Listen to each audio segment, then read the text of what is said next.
এই cute ESP32 বোর্ডে 64টা LED আছে। এগুলো RGB আর প্রোগ্রামেবল, সো আপনি ঠিক করতে পারবেন এটাতে কি শো করবে। সিম্পল কিছু ইফেক্ট দেওয়া আছে, প্লাস কালার আর ব্রাইটনেসও কন্ট্রোল করা যায়।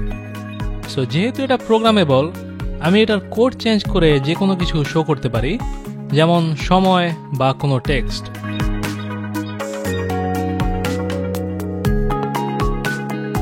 চাইলে যে কোনো সেন্সর ডাটা শো করতে পারি, যেমন টেম্পারেচার আর হিউমিডিটি।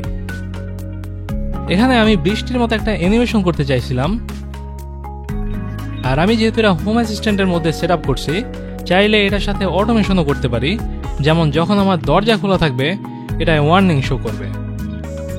এটা একটা কুল আর ফান টয় যদি আপনার কোডিং ভালো লাগে, যেহেতু ইনস্ট্যান্টলি একটা ফিডব্যাক পাওয়া যায় এলইডি এর মাধ্যমে।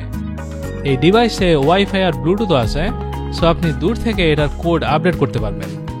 আমার অবশ্য অনেক আগে এই কোডিং থেকে প্রেম উঠে গেছে, সো এটা সেট আপ করা একটা হিউজ প্যারা ছিল।